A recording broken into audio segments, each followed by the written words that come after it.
इस ऐतिहासिक शैक्षणिक संस्थान के प्रधानाचार्य जी, सभी शिक्षक भाई एवं बहन, सभी को मेरा नमन वंदन अभिनंदन। साथियों, वैसे तो कई सारे साथी हैं जो शायद सोशल मीडिया के थ्रू मुझे जानते होंगे, लेकिन फिर भी आपकी जानकारी के लिए बता दूं, मेरा नाम डॉक्टर कुलदीप मलिक है। मैं रहने वाला, अभी व्यक्ति ने बताया, मेरा गांव है जी कुरोदा महाजन मुजफ्फरनगर के अंदर, लेकिन मैं गढ़ी सखावतपुर गांव में पैदा हुआ जी। वहाँ पे मेरे मम्मी पिताजी कभी प्राइमरी में टीचर हुआ करते थे, और मुझे आज भी वो दिन ध्यान है कि जब मैं गढ़ी सखावतपुर की गलियों में चलता था, जहाँ भी निकल के मास्टर जी नमस्ते, एक शिक्षक का इसका सम्मान था। कई बार मेरे पिताजी मेरे से पूछते, भाई कुलदीप बड़ा होकर क्या बनेगा? मेरे मुँह से केवल और केवल एक ही आवाज़ निकलती थी कि मैं बड़ा होकर मास्टर बनूंगा, और देखो ठीक से बोलूँगा, 10 मिनट जो भी बात बोल रहा है, एक एक बात आप अरेंज ही कर सको।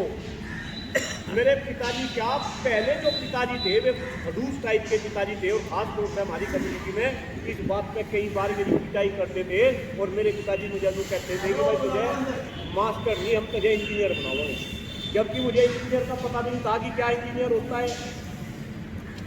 कई बार फिर पिताजी ये पूछते को, भाई हम तुझे इंजीनियर बनाना चाहते हैं, तेरी मम्मी मास्टर नहीं, तेरे दो पापा मास्टर, तेरे दो मम्मा मास्टर, तेरे पापा भी जो है टीचर रहे, तू मास्टर क्यों बनना चाहती? मेरे मुंह से केवल एक ही बात निकलती थी जी, एक टीचर का इतना सम्मान, पिताजी जहाँ भी चलता हूँ इतना गर्व फील होता है, मास्टर जी क्यों बन लोगों हैं। गाँव की पंचायत आपके बगैर नहीं होती, गाँव के अंदर कोई फंक्शन आपके बगैर नहीं होता। देखो पढ़ने में बहुत अच्छा था। 2001 में MBA इंजीनियरिंग कॉलेज जोधपुर से मैंने MCA किया जी, हम सारे पढ़े लिखे भाई बहन करके। उस टाइम पे MCA में सिलेक्शन होना भी अपनी बड़ी बात थी। MCA करने के बाद TCS कंपनी में जॉब लगी, 6 महीने बाद विदेश जाने लगा। पिताजी को किसी ने बता दिया, मैं अमेरिका चला गया, वहीं शादी कर लगा, वापस नहीं आने का, वह जॉब छुड़वा दी, और जॉब छुड़वा के वक्त मैं मास्टर ही बन गया। मैं तो मास्टर बनी गया। 2003 में शादी करने के लिए जो लड़की देखी, वो भी इंडस्ट्री में काम करती थी, MBA कर रखा था उसने भी बनस्पति यूनिवर्सिटी से। वहाँ भी कंडीशन रख दिया है कि भाई शादी तब होगी अगर लड़की इस कंडीशन को स्वीकार करेगी कि सभी हम शादी के बाद में मास्टर नहीं बनवाओगे। वह भी कंडीशन स्वीकार करती, सभी मास्टर नहीं बनवाते। अब मेरी वाइफ डॉक्टर प्रियंका मलिक गलगोटिया विश्वविद्यालय में प्रोफेसर है जी, और मैं आपके सामने doctor Kuldeep Malik IPS engineering college में प्रोफेसर हूँ। लेकिन बात यही समाप्त नहीं होती, शुरू यहाँ से होती है। इस देश में पिछले 20 साल से मैं कुछ मुद्दों पे काम कर रहा हूँ। कभी मैं भी पैसा बनाने की मशीन हुआ करता था, मेरी अपनी सॉफ्टवेयर की कंपनी थी, देश विदेश में मेरे क्लाइंट थे। लेकिन जैसे ही मेरे पिताजी रिटायर हुए तो मेरे पिताजी को कैंसर होगा था जी। आज सारी बात मैं आपके सामने दिल से बता रहा। पिताजी तो चले गए, लेकिन उसके बाद हमने ये डिसाइड करा कि भाई अब इस पैसे दुनिया से निकल के हम कुछ सोशल काम करेंगे। और जब सोशल काम करने लगा तो सबसे पहले मैं पेड़ पौधे लगाने लगा। मुझे लगा देश का पर्यावरण बहुत खराब है, इस पर्यावरण को बचाऊंगा। वो पेड़ पौधे लगाते लगाते फिर स्वास्थ्य के ऊपर काम होने लगा। हिंदुस्तान के अंदर एक ऐसा इंसान आपके सामने खड़ा जिसकी PhD कंप्यूटर साइंस में होने के बाद मैं मास्टर डिग्री योग में कर रखी थी। योग के बड़े बड़े शिविर लगाने लगा, पूरे हिंदुस्तान में घूमने लगा। फिर एक और दिमाग खुला कि भाई देश की सबसे बड़ी जो समस्या है वो जनसंख्या है। जनसंख्या नियंत्रण कानून के लिए इस देश में एक बहुत बड़ा आंदोलन शुरू करा। लेकिन ये काम करते करते मैं जीवन में एक गलती कर बैठा। मुझे आप लोगों ने MSc शिक्षक वर्ग का 4 साल पहले चुनाव करवाया, और उस चुनाव को मैं लड़ा। कुछ भाई मेरे संपर्क में आए, मैं जगह जगह घूमा। लेकिन मैं आपको बताऊं, सबसे लेट मैं चुनाव में आया था। मैंने कोई वोट नहीं बनवाई थी, और मैं चुनाव भी केवल इस वजह से लड़ा क्योंकि अब प्राइवेट बोर्ड की चुनाव में पढ़ने लगी कि MSc शिक्षक वर्ग। प्राइवेट का कोई भी मास्टर, आप भी अपने दिल पर हाथ रखकर देखो, आज प्राइवेट का कोई भी मास्टर अपने मालिक के सामने गर्दन उठा के नहीं बोल सकता, वो बेचारा चुनाव को क्या लगेगा। तो यहाँ तक कि मेरे गले में बांध दी, 9 चुनाव को लड़ा, 9 के 9 जिलों में घूमा। लेकिन किस तरीके से मैं शिक्षा व्यवस्था को देखा, अभी मैं तो ये देखता था कि शिक्षक तो इस सोसाइटी का सेव हुआ करते थे। शिक्षक सेव थे, लेकिन आज शिक्षक गपट बन गए, चूहे बन गए, मैं आपको बता नहीं सकता। और शिक्षक भी कहीं न कहीं सरकार के जंजाल में फंस रहे। देश के नेता इस देश को विश्व बनाने की कोशिश कर रहे हैं, हमें सपने दिखा रहे कि ये देश 2047 तक हम विश्व बना देंगे। लेकिन भाइयों बहनों, मुझे बताओ, जिस देश में शिक्षकों का इतना बुरा हाल हो रहा हो, जिस देश में शिक्षक सामाजिक राजनीतिक और आर्थिक रूप से खत्म कर दिए गए हो, जिस देश में शिक्षक सरकार जो होती हो उसके ऊपर ताली बजा रहे हो, क्या वो देश कभी भी बन सके। और मैं तो जगह जगह कह रहा जी, अभी भी मैं सुबह जिस विद्यालय में था सुबह मैं परेड में बच्चों को भी जो है संबोधित करता हूँ। 500 बच्चे मेरे सामने थे, वहाँ पर मैं क्वेश्चन करने लगा भाई कितने बच्चे ऐसे हैं जो स्वस्थ है। केवल 500 में से 10 बच्चों ने हाथ ऊपर करे। और ये डॉक्टर कुलदीप मलिक की गारंटी है कि आज हिंदुस्तान में 90% बच्चे स्वस्थ है। मैं खुद वो भी हूँ, मेरे पिताजी कैंसर से पीड़ित होकर चले गए, घर घर में बीमारी। इस देश में सांस लेने के लिए हवा नहीं बच रही, पीने के लिए पानी नहीं बच रहा, खाने के लिए कुछ खाद्यान्न नहीं बच रहा, हमारी शिक्षा व्यवस्था अच्छी नहीं बच रही, गुरु का मान सम्मान स्वाभिमान नहीं बच रहा। और नेता कह रहे हम इस देश को विष्णु बना देंगे और हम शिक्षक भी उनकी बात पर ताली बजा। ये डॉक्टर कुलदीप मलिक का रोना है। मैं बस आपको एक ही निवेदन कर रहा, मैं तो चुनाव लड़ गया और भाई मैं तो बर्बाद हो गया, घर से ये बता रहा जी, मैं तो बर्बाद हो लिया, लेकिन आप बच जाओ, ये शिक्षा व्यवस्था बच जा। आपको भी पता, भले ही आप सरकारी क्षेत्र में काम कर रहे हो, देखो मैं तो आपका भी संविधान पढ़ने लगा, आपकी भी सारी धाराएं कमजोर करी जा रही, चाहे वो धारा 12 हो, धारा 18 हो, धारा 21 हो। और साथियों अभी भी मैं तो प्रतिदिन घूम रहा, 2 दिन मैं अपने विद्यालय में रहता हूँ, बाकी दिन मैं तो सुबह से शाम तक सब जगह घूम रहा। और 25 तारीख को हमने इस देश में एक कार्यक्रम की शुरुआत करी, जो भाई सोशल मीडिया पर अटैच है उनको पता होगा। उस कार्यक्रम का शीर्षक है शिक्षा पे चर्चा।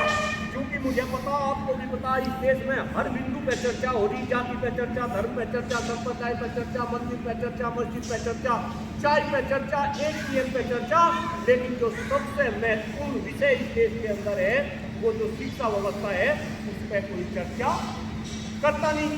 तो इस चर्चा को हमने शुरू करा, 25 तारीख से ग्रेटर नोएडा से ये कार्यक्रम शुरू करा गया। और भाई मैं तो प्रभु को धन्यवाद दे रहा हूँ। उस कार्यक्रम में आदरणीय विजय बंधु जी पुरानी पेंशन बहाली के लिए संघर्ष कर रहे ऐसे ऐसे लोग, बनारस से एक MLC नेता प्रतिपक्ष लाल बिहारी यादव जी और आपके सहारनपुर जिले से भी कई सारे साथी इस कार्यक्रम में पहुँचे।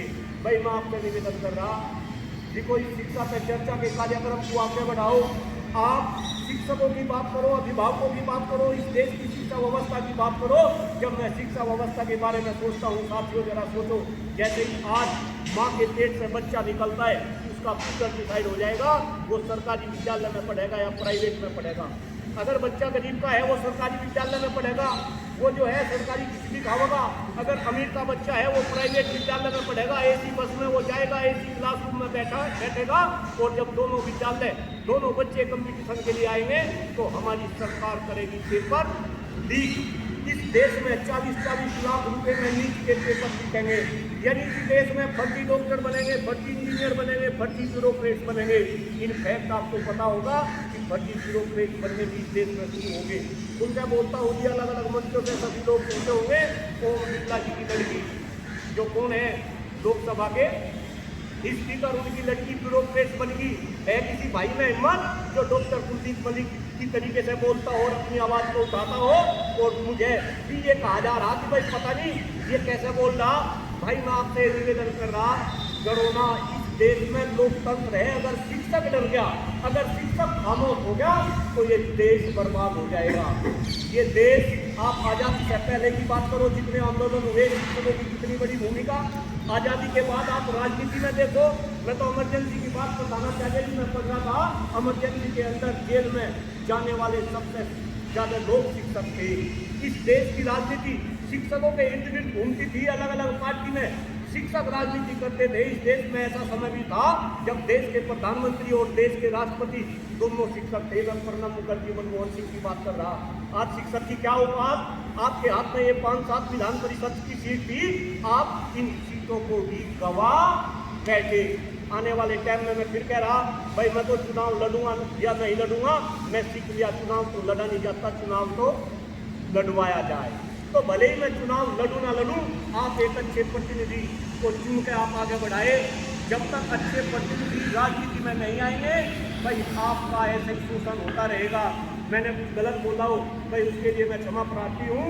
और बस एक बात कहकर अपनी वाणी को विराम दे रहा, सारे के सारे शिक्षक संगठित हो जाओ। ये छोड़ दो कि कोई सरकारी में काम कर रहा, कोई प्राइवेट में काम कर रहा। सरकारी क्षेत्र के शिक्षक भी ये न माने कि हम सरकारी में काम कर रहे।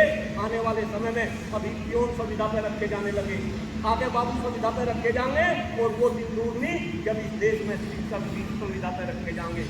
जिन भाइयों को 1-1 लाख रुपये सैलरी मिलती, उनको भी संविदा के अंडर काम करना पड़ेगा।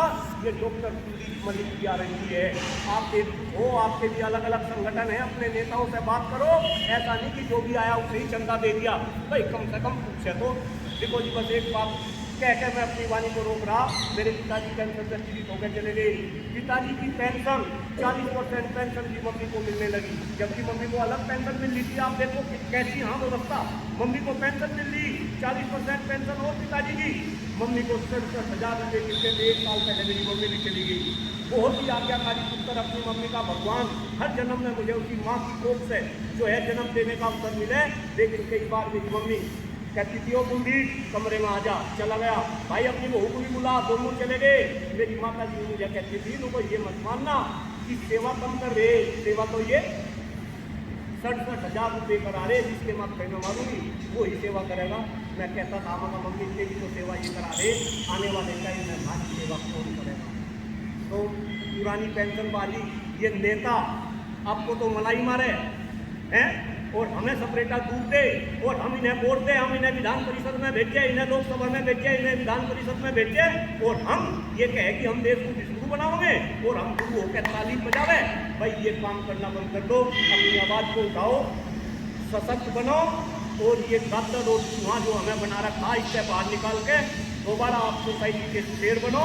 अगर आप बचोगे, ये शिक्षा क्षेत्र बचेगा तो ही ये देश बचेगा, तो ही आने वाली पीढ़ी बचेगी। और भाई साहब मैं पेड़ कितने भी लगा दूँ, देखो पेड़ लगाने से बात नहीं बनेगी जब तक इस देश की शिक्षा व्यवस्था के अंदर आमूल परिवर्तन नहीं होगा। खैर भाई मैं तो बंजारा बन रहा, घर से निकाल रहा, आप लोगों को जागरूक करने का काम कर रहा। इस आशा के साथ सभी लोग जागरूक होंगे।